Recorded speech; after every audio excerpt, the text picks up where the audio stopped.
kamu sudah tahu cerita sebenarnya dari Om Gun. Sekarang, apa yang ingin kamu tanyakan? Kami akan menjawab semuanya, ujar papa yang melihatku hanya diam dengan memilih tisu bekas mengelap bibirku. Aku menarik napas dalam-dalam lalu mengembuskannya sangat pelan. Aku melihat wajah-wajah yang ada di meja ini satu persatu, termasuk putriku yang masih anteng dengan makanannya. Bingung, entah dari mana aku harus mulai bertanya. Semuanya terasa menggumpal, seperti benang kusut dalam pikiranku. Tanyakan, Al, jangan ditahan. Mama ikut berbicara. Aku manggut-manggut, menegakkan tubuh untuk mulai berucap. Benar, Adi anaknya Om Gun. Semuanya tertawa lagi mendengar pertanyaanku. Sebentar, Pak Gunawan mengambil dompetnya, mengeluarkan kertas putih dari dalam sana. Ini, coba kamu baca sendiri deh, kalau tidak percaya, ujar dia kemudian, dengan memberikan kertas yang terlipat itu padaku. Aku membukanya, dan ternyata itu adalah kartu keluarga. Benar, Adi Karawijaya adalah anak kandung dari Gunawan Wijaya.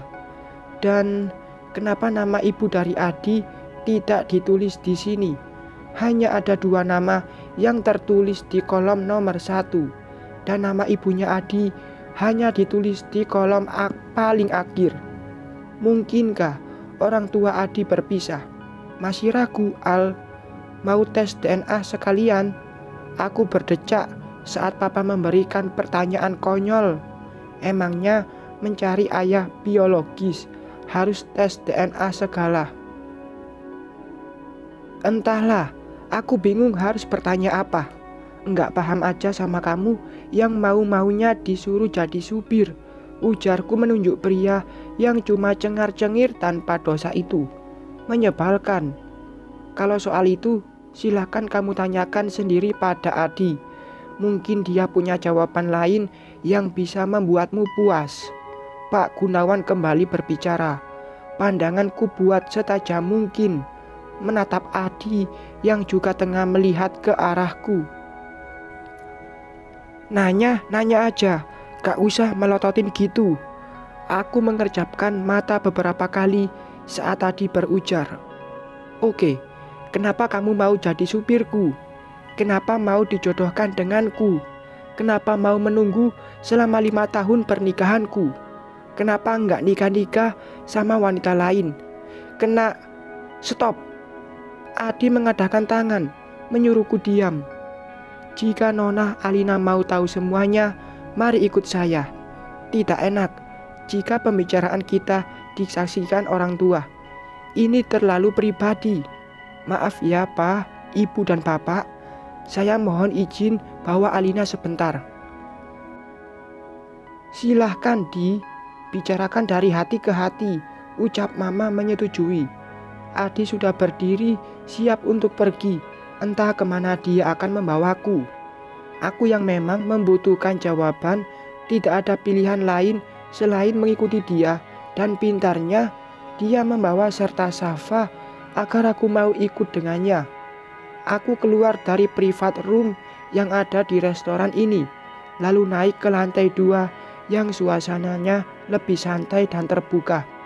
Banyak muda-mudi yang tengah menyantap hidangan mereka seraya bersuah foto menikmati senja. Duduk di sini saja ya, biar bisa lihat lampu-lampu di bawah sana, ujar Adi seraya membawa Safa duduk di meja paling pinggir. Aku pun ikut duduk di depan dia yang terhalang meja bundar.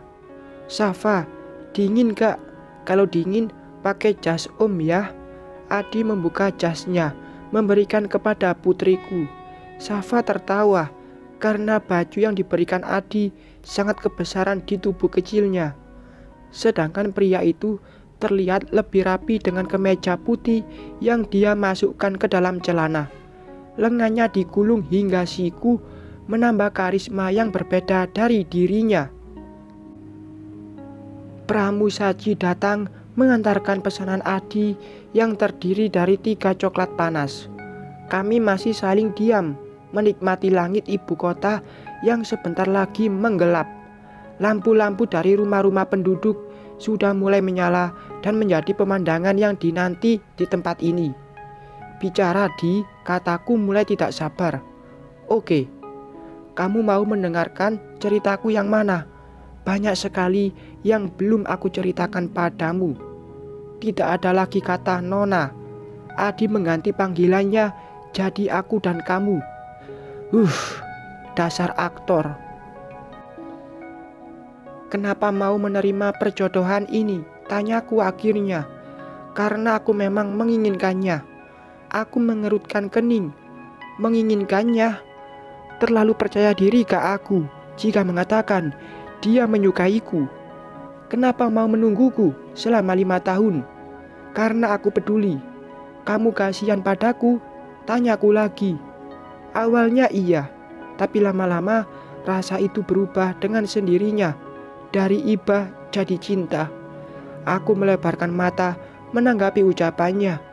Suka dia bilang. Jadi selama ini dia memendam rasa padaku. Sejak kapan kamu menyukaiku?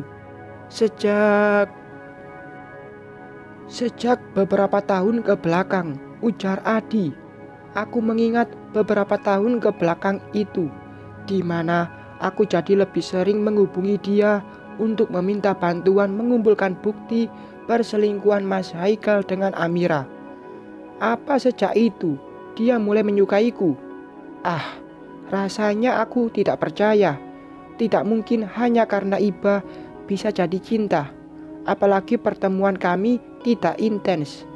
Tidak pernah juga aku melihat gelagat Adi yang memperlihatkan perhatiannya padaku. Kenapa kamu mau menerima perjodohan ini? Tanyaku ingin tahu. Karena aku anak baik yang nurut kepada orang tua. Aku berdecak sebal.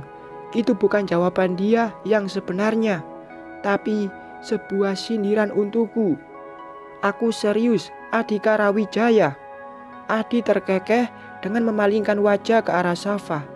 Sebelah tangannya mengusap pucuk kepala putriku yang anteng menonton kartu di ponsel milik Adi.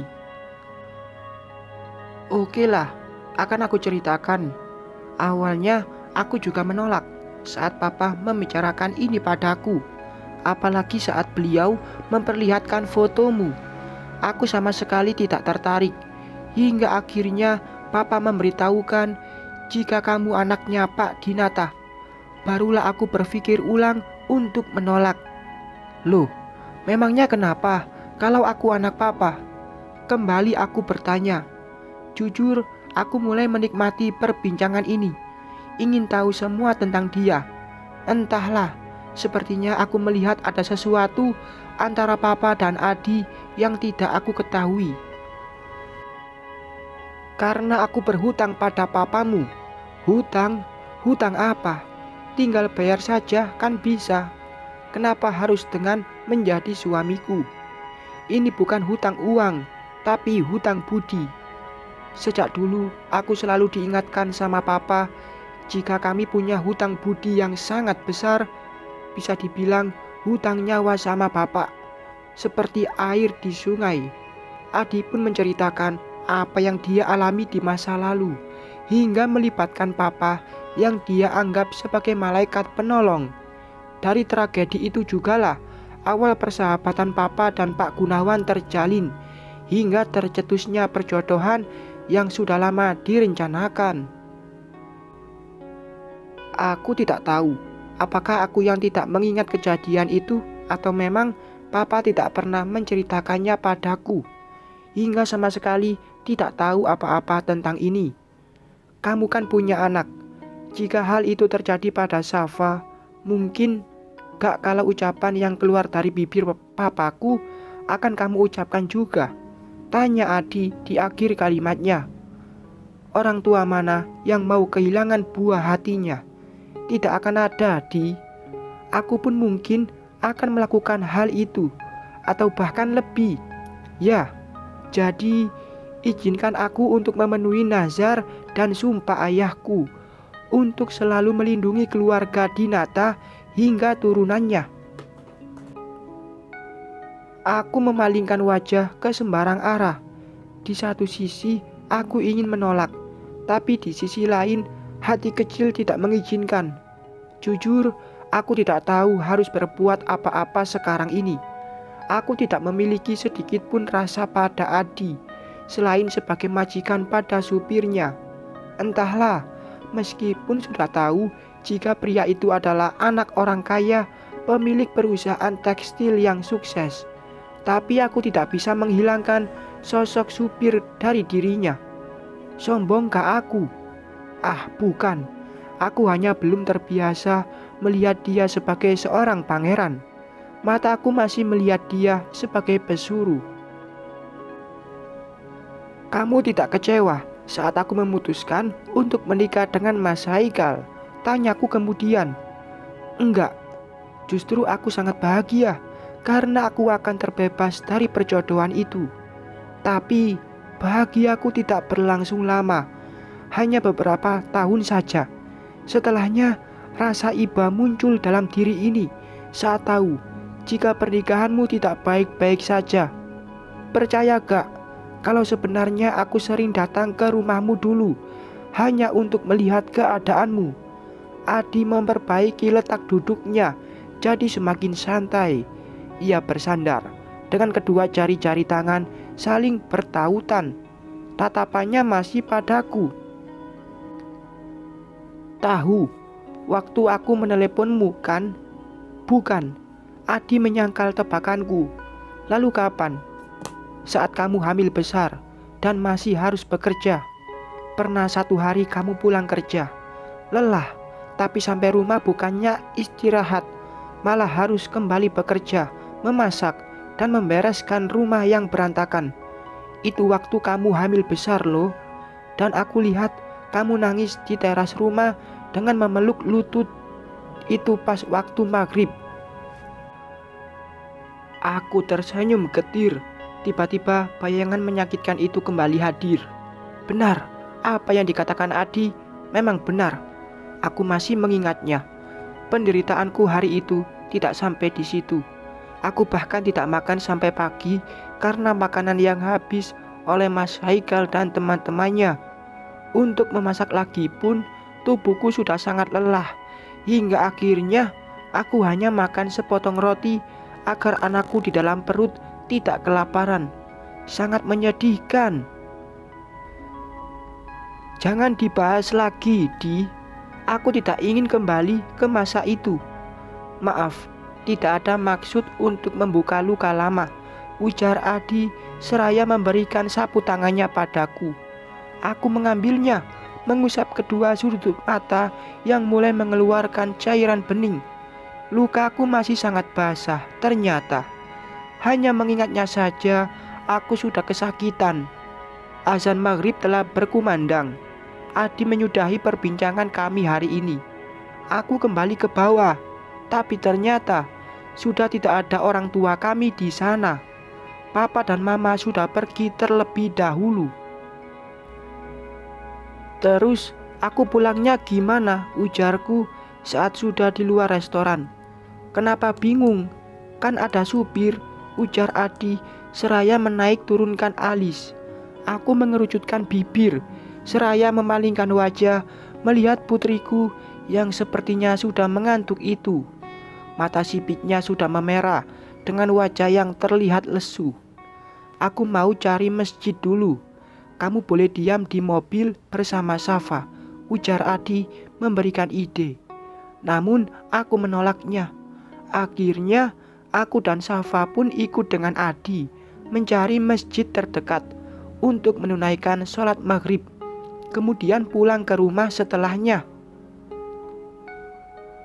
2 hari telah berlalu. Adi tidak lagi datang menjadi supir, tapi sebagai Adhikara Wijaya, seorang pengusaha muda. Tidak ada lagi seorang Adi yang jika datang hanya memakai kaos oblong dengan celana jeans. Setelan formal selalu dia kenakan seperti pria kantoran pada umumnya. Kamu gak kerja? Tanyaku dengan pandangan lurus pada televisi. Sedangkan Adi, ia tengah duduk lesehan bersama Safa, main Lego, membuat menara. Bos mah bebas, Nona. Mau pulang pagi, siang, malam pun tidak akan ada yang larang, ujarnya enteng. Apa jadinya sebuah perusahaan jika bosnya pemalas kayak gitu? Enaknya aja pemalas. Justru aku sedang rajin-rajinnya ini, tutur Adi tanpa melihat ke arahku. Rajin apaan? Masa rajin pulang kantor siang-siang gini? Rajin belajar jadi ayah buat Safa. Iya kan Safa? Iya, ujar Safa dengan polosnya. Aku yang merasa dipermainkan langsung melayangkan bantal sofa ke punggung pria itu. Bukannya marah, Adi malah tergelak dengan lepasnya yang diikuti oleh anakku. Bocah 3 tahun yang tidak tahu apa-apa itu merasa terhibur, meskipun tawa Adi bukan karenanya. Pede banget kamu, Di. Orang aku gak suka sama kamu kok. Aku berkata jujur. Sudah berkali-kali aku mengatakan hal itu kepada Adi, secara langsung atau lewat sebuah pesan. Aku tidak menyukai Adi. Hatiku masih enggan disentuh oleh pria manapun. Sakitnya luka pernikahan membuatku merasa enggan untuk menjalin hubungan dengan lawan jenis.